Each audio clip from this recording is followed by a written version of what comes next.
the moon and back and across the Milky Way. It's Cosmick Talk with Chris Natalini and Mick Michael.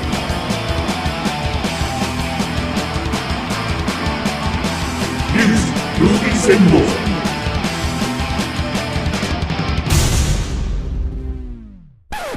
Hello, everyone, and welcome to Cosmick Talk. This is Season 1, Episode 2. I am here with Chris Natalini. We are the world. What's going on? And I am Mick Michaels. Welcome back, everyone, to another show. Chris, how Mick. are you, sir? Lovely, brother. How about yourself? I'm fantastic. Fantastic. Awesome. Here we are already, Episode 2, Cosmick Talk, shooting the shutting the front door. What's going on with you, buddy? What's going on? Nothing at all, my brother. Nothing at all. Just, kind of our topic on today's show is kind of gave me some little bit of reflective time of how interesting and how awesome that time actually really was. Well, yes, in a retrospective kind of way. So let's get right to it. We are going to talk about, because this show's about music, movies, and more. We're going to talk about the new 2024 Netflix documentary, The Greatest Night in Pop, which covers the We Are the World recordings that night after the American Music Awards. It was an emotional piece. There was an original documentary that was done back then, and they used a lot of that footage because it was filmed that night, of course, talking to the artists and all. But then they brought back, some of the key players that, of course, are still around. And Lionel Richie was pretty much the spotlight because he was the guy really trying to put everything together along with Quincy Jones and all. So what do you think, bud? What was your take on it? Man, I got to be honest. So I remember the song. I remember when it came out, and I forgot about, everybody playing that song at the same time. I forgot all about that. They talk about that in the documentary. They just touch on it a little bit. When that came out, what was it, 83, 84, or 85? So 85. I'm like 14, 85. Okay, so I'm like 15 years old. So for me, like everything was metal and hard rock, right? Like, and I loved.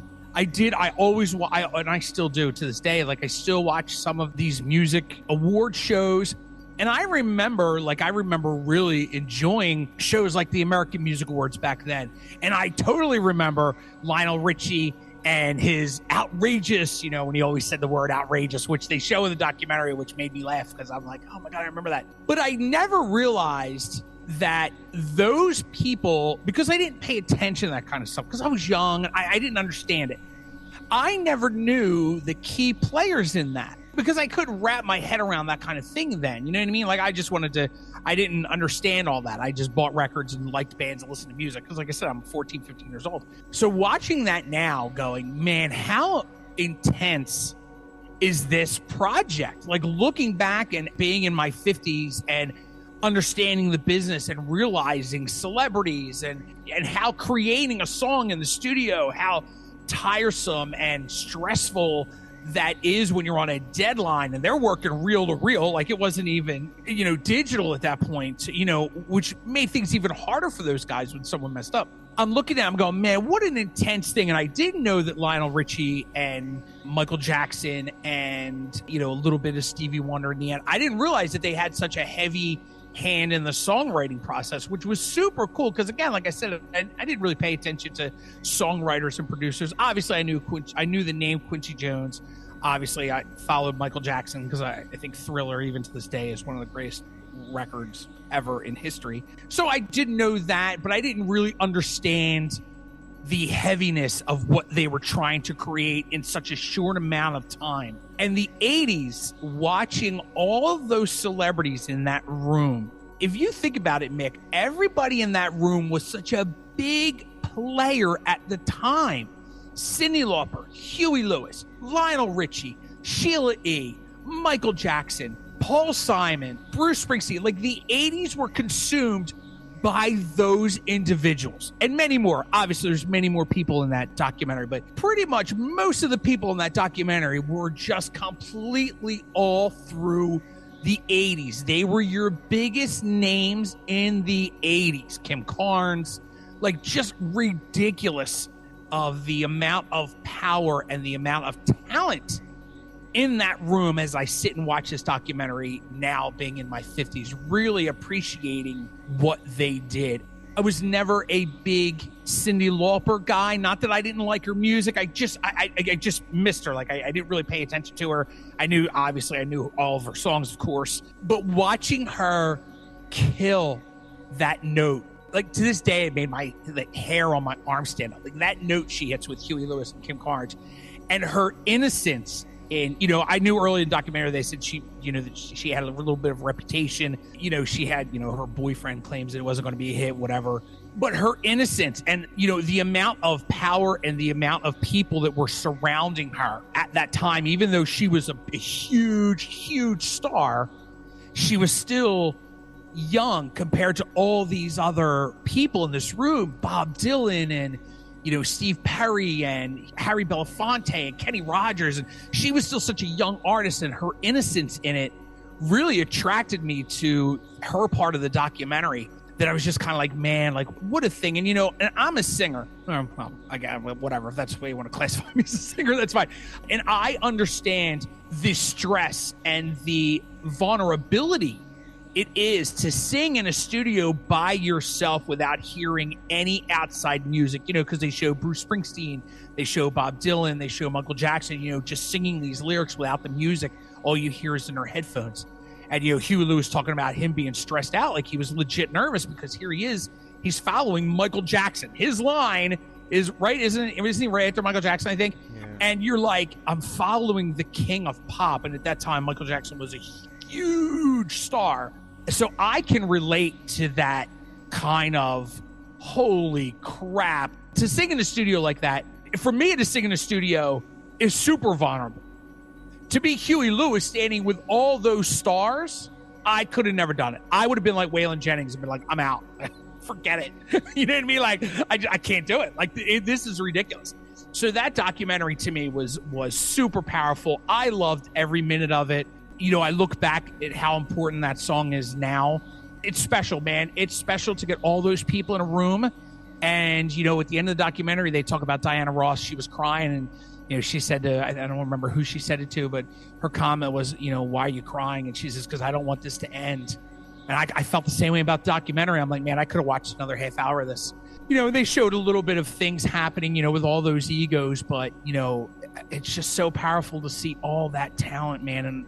And one, to realize a lot of them ain't even around anymore. Mm-hmm. And number two, just from creation to end, what an amazing feat that Lionel Richie and Quincy Jones and Michael Jackson pulled off. I think it was even more incredible that the American Music Awards is going on down the street and Michael Jackson is in the studio by himself recording his parts or learning the song or, changing the arrangements. Like, especially at that time when Michael Jackson was arguably one of the biggest stars of the world. And he's cooped up in this secret studio recording this song that no one even knows about at that moment. What an amazing piece of history. And I'm so glad they filmed what they did. It really made me appreciate a lot of those artists that, that were huge in my teenage years. Even if I didn't listen to them, at least, I knew who they were, and to see the power and the work that they put into it. I mean, I think Bruce Springsteen, right, by the time he was done his vocals, where were they in the studio till like 8 hours? So I think they got out of there like 7, 8 a.m. and they started like 11 at night. Yep. I mean, that's intense. That's a lot of hard work, man. It was really cool, bro. It was a very cool documentary. How about you? What did you think? Actually, when you brought up the Diana Ross comment, I actually got chills when you said it back, because I felt the same way. I was like, I didn't want that to end, and I was brought back to that time, right? I mean, and we talked about this many times. Like, that's our era, and sometimes I spend the day saying, why can't I just go back to the 80s? It was much easier for me. But I've always said I was into metal, but I always had an affinity for pop. All of those artists I would listen to. Lionel Richie at that time, he had his whole dancing on the ceiling thing going on. Oh. But remember, he was part of the Commodores. Yeah. There was all that and a bag of chips, right? First, I just want to point out that you said you were glad that they filmed it back then. Think about the forward thinking. Somebody said, we got to film this, because that was prior to DVD extras and Easter egg stuff. You couldn't figure that stuff out on a menu screen on VHS or Beta or whatever else they had. That was forward thinking, somebody really going above and beyond. Somebody knew in their hearts that what they were doing was special. Was something special. And you talked about the ego, and one of the first things that I had thought about is like, yes, okay, was there ego? Absolutely. All artists have ego. All of us. There's some level, especially when we're in a room with other people that we're in competition with at some level. But that ego disappeared relatively quickly, and they all became fans of one. They were fans of one another. I mean, again, you're sitting in the room with, Michael Jackson's in the room. The year before, he had the biggest selling album of all time, took home more Grammys and American Music Awards and stuff like that. And, Lionel Richie swept it that night at the American Music Awards. But they were all top-notch people. I immediately felt that if that was done today, artists today, it wouldn't have worked out the same way, because ego is way different today. Everybody is that big, that important, have to show somebody up. It's not about the song. Yeah, were these guys trying to give it their all? Well, yeah, they were. They knew the stakes. It was under the gun, but they were all nervous about it. Take Bob Dylan. Like, now, there's a whole side story to that you can find some stuff on YouTube about. But he felt so out of place, and... Well, you could see it. Well, yeah, now you can see it, but you didn't know it then. No, we didn't know it then. No. But the story goes that he just felt like, hey, listen, I do my thing, and my thing's my thing, but it really isn't what we're doing here. Like, that's not the kind of singer I am. He felt less than, and he was struggling. And the funny thing is he really wasn't that old. He was, late 30s, early 40s? Yeah. And he was the dinosaur. Except for Harry Belafonte, he was probably more the dinosaur. He was looked at as royalty. Quincy Jones is in the back and going, man, you're nailing it. You're doing the Bob Dylan thing. And he was so excited about it. And then, how Stevie Wonder took him to the side and worked with him and kind of did his voice. And I was like, oh, my God, this is incredible. Which goes to show you, okay, you could say that all musicians, all of us are one-trick ponies. And I guess there is some truth in that. We do what works best for us, and we do it over and over and over again. And I've been able to do that with 9 chords. And it really isn't 9 chords. It's only like maybe 3 or 4 chords. And every so often, that's what we do. That makes us, I guess, special. But the beauty of what I liked about that is that's what they wanted from every artist. They wanted their one-trick pony. So when you said, what Cyndi Lauper did, actually, the take that she did as just a run-through, I thought was better than the actual one, but it was still phenomenal. Huey Lewis was crapping his pants. He was like, how am I going to get this out of here? I remember reading an article and seeing a video they said that Michael Jackson was getting upset with Huey Lewis because he wasn't getting that part. And then he just nails it. And again, people could say, was he a great singer? Well, compared to who? But whatever he did, he was a soulful singer. There was passion in his voice. You could see that in just that line that he delivered. Yeah. It was so chocked full of emotion. It was just incredible stuff. It was. Incredible stuff. It really was. If I recall, Lionel Richie, he didn't even do a solo part, did he? No. Neither him nor Michael Jackson gave themselves solo parts. Again, going back to, you would think that the guys writing it would have gave themselves a little solo part. Well, Lionel Richie has the first line of the song. Oh, that's true. That's true. And then Michael Jackson does have those 2 or 3 little lines by himself. Yeah, that's filling it in. I get what you're saying. Yeah. But you would think that at the end they gave it to Bruce Springsteen. In that, yes, in that aspect. In that aspect kind of thing. Yep. Yeah. You're listening to Cosmick Talk with Chris Natalini and Mick Michaels.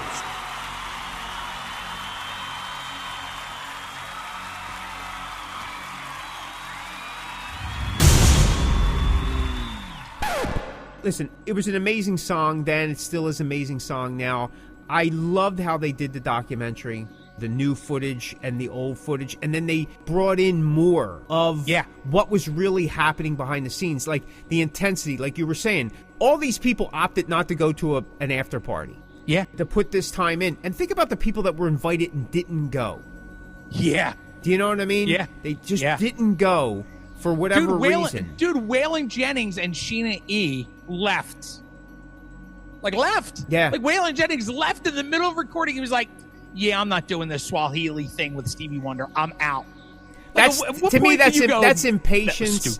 or feeling so uncomfortable out of your realm that you rather just walk away rather than surmounting the challenge and just say, let me see what can happen. Right. But I get it. Hey, whatever. He still got some. I mean, he still got credit. Dan Aykroyd's on the song. I know. I still baffled at that one, but I guess because he's a blues brother, that's the only thing I can think of at that point. About who you know, right? Right. I will say this. My favorite part of the documentary, and I wish they went into it. I don't know how much you could have gone into it, but I loved that I don't remember if it was the engineer or one of the producers, I don't remember who it was, sat down, had everybody's picture, all the solo artists, and figured out whose voice could match whose. Yes. Springsteen was a little rougher. Huey Lewis had a little bit of a rough, but Daryl Hall had this smooth. Kenny Loggins had this.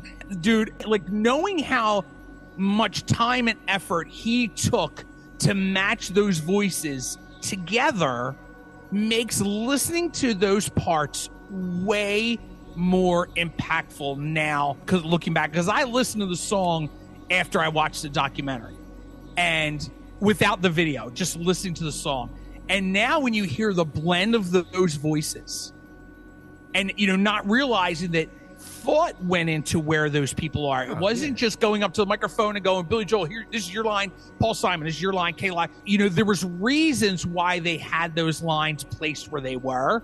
Now, if you listen to that song, you go, man, these voices together, it's unbelievable. It's unbelievable the work that these guys put into this 6-minute song. I mean, it's amazing. Two things stood out to me. Well, two would be, going on what you're saying. You had, the biggest names that you could think of at the time. They all were there like little kids taking direction. You know what I mean? They were just waiting for their part. Billy Joel and so on and so forth. And they're just like, okay, go. Here's your thing. Boom, boom, boom. To me, that demonstrated they understood the severity, the importance of what they were doing in the cause, right? And how they wanted it to be delivered, right? It wasn't just phoning it in. Right. The whole thing that they explained with Prince, and again, we're all going on by hearsay, but given some of the other information we know about Prince, a lot of this was based on ego. He had to feel a certain way and do a certain thing and, be invited a certain way. Whatever, dude. Whatever, okay? Yeah. It wasn't about that. To me, it wasn't about that. It was about this song, the impact, and what it was going to do afterwards. And at the end of the documentary, gave you a little thing about how much money that song raised and what it did to further that cause even to today, which is just amazing. Just even amazing. Yep. The other thing that struck me was you had some of the most powerful singer, songwriter, producers in the industry at that time of the 10 years prior, and they were having the hardest time putting it all together and getting all this to come on. And it's like you're talking about in the final hour, the 11th hour and 59 minutes, as they were still throwing Hail Mary passes, and here we go. To me, that just goes to show you that that's the way this industry is. Because of ego, because of you can't depend on this, and it's Murphy's Law. And think about it. Who else at the time could have pulled this off? No, legit. There's nobody.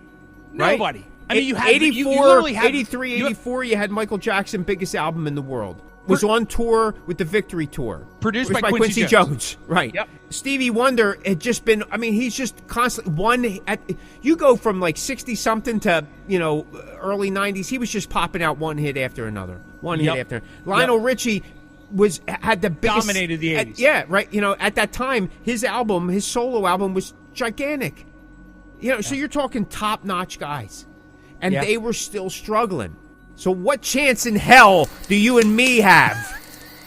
None. This is the Cosmick Voice.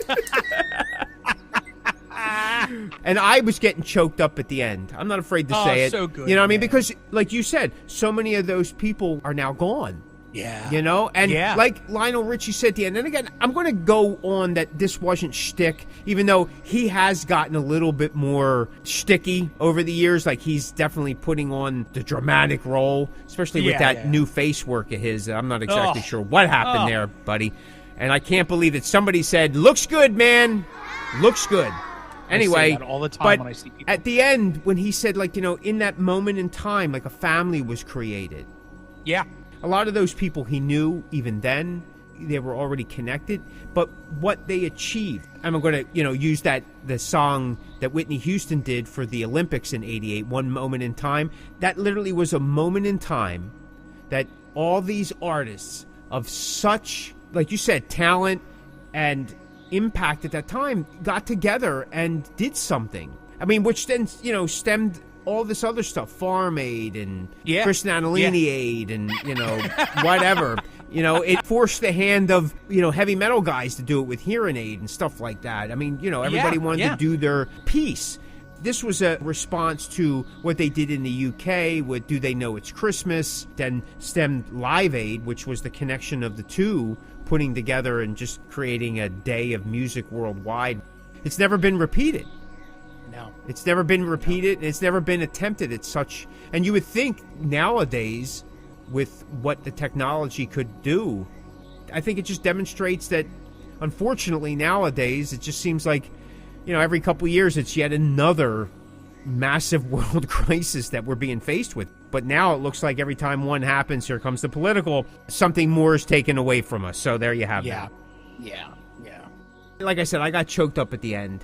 And taking it as face value that these are human beings talking and not just stars looking for ratings and stuff like that, you could see that it possibly meant a lot. And like with what Diana Ross said then in 1985 January at 6 a.m, she didn't want it to end. It was something special. Something special. I'm pretty excited that they actually did this. And I'm curious to know what streams have been. And not just in the documentary, but like with the song itself, because it literally probably introduced the song to several generations that weren't even aware of it. Yeah. I didn't think of that. That is very true. Yeah, that is very, very true. Yeah, because I, from what I understand, the documentary did very well. Yeah, I mean, on Rotten Tomatoes, I'm looking at some of the stats right now. It got a 98%. Oh, and that's good for Rotten Tomatoes. Yes, I guess that's good. I mean, Yeah. Years ago, I thought Rotten Tomatoes was supposed to be bad, but it's definitely something that you definitely want to check out. It is, and it's not a long watch. It's a nice walk in the past, and well, here it says. Let me see. It says it's an hour and 36 minutes, but I'll tell you what, it didn't feel like an hour and 36 minutes. No, that's a fast hour and 36 minutes. It definitely, that's for sure. It definitely flew. I want to just see if I could find any quick stats on this, but I'm not seeing it here. But it's on Netflix. It was released in January, The Greatest Night in Pop. Very interesting, man. If you weren't aware of that story before and how they put it together, it just makes interesting music trivia. Yeah. Whether you knew the song or didn't. Or like you said, Chris, early on, like you were into the song, but then as you learned more about it, the song became, like we talked about in the last episode of Cosmick Talk, like Judas Priest. You got to sometimes listen to it a couple times. Again, the song was for, USA for Africa, right? We talked about that earlier before we hit record, was the name of the band and, what it did. And, think about the people that they didn't really dive into that was also on the song, like Bette Midler. You had Tito and LaToya Jackson. There was Jeffrey Osborne, John Oates. Smokey Robinson was on a little bit. Lindsey Buckingham was there. Dan Aykroyd. You know what I mean? Like, there's people they didn't even touch on. Right. That, that also was big names at the time. That was pretty amazing, too. What can you say? I mean, Kenny Loggins was on there, and Dionne Warwick, Tina Turner, Ray Charles, James Ingram. We talked about Dan Aykroyd, Billy Joel, Paul Simon, Willie Nelson. Oh, yeah, Willie Nelson. I forgot. Ruth Pointer from the Pointer Sisters. Daryl Hall was also there. Anita Pointer from the Pointer Sisters. Jermaine Jackson was there. Randy Jackson. The bass player, Randy Jackson. Yeah. Yeah, from, I was going to say Star Search, but that's Ed McMahon. What was American Idol? Yeah, I mean, Tito Jackson, Marlon Jackson was there. Actually, all the Pointer Sisters were there. I mean, pretty much anybody that was at the American Music Awards, made their way over. And it's just, again, it's just an amazing thing. It really is an amazing thing. And the artists that they did talk to, they all kind of said the same thing. They were, even Sheila E., who realized that night that she was only invited because they wanted to try to get Prince to come in, which she was a little disappointed at. And like you said, she left at some point. But even now, looking back, she still is grateful that she was part of it. And that's the way I look at it. Hey, Prince lost out. I'm still part of this as part of my legacy. Yeah, and you know what? I'm kind of shocked. I'm like, I don't know. Like, when Sheila E. at the time, she played on the American Music Awards, and she thinks that they invited her to see if Prince would come. Now, if that's true or not, I don't know. She feels that way. I can't deny how she feels because that's how she felt. But she was a star of her own. Like, I'm surprised that she would feel that way. But although it would have been really cool to see Prince have a guitar solo in that song, but it would have been. It wasn't about Prince, and he another one that lost out. Same thing with Waylon Jennings, and right, dumb. It dumb. It is what it is. Listen, check it out on Netflix. Again, we don't get any endorsement for it, but it's just something as a music fan. Check it out. You got anything else you want to add? Just one thing, Mick. One thing real quick. We don't have to talk about this. It's just a question for the listeners and even for you. And then we can end it. 2025, USA for Africa. We are the world. Do we have those kind of stars now? I'm going to say no. Yeah, I agree. I don't think you could pull the same thing off. I think you'd have more of an ego-based thing. You'd also get a lot of artists that I think the average person wouldn't know. Yeah, I think everybody now would do it from their home and wouldn't spend 10 hours in a studio in the middle of the morning. No, not at all. In the late wee hours after. And that's sad. That's sad. But I was thinking about it after the documentary. I'm like, in 2025, if I wrote a We Are the World, if I could refill the same room with the same amount of people, are there stars that are big enough that would come and do it? And who would they pick? And I really honestly can only think of less than 10 off the top of my head, and that's by name only, not necessarily of talent. I don't know, but all I can say is get to it, see what happens. If you like that episode, check out some of our other episodes at www.thecosmicvoice.com and get your talk on. Thanks so much for listening. This is Cosmick Talk.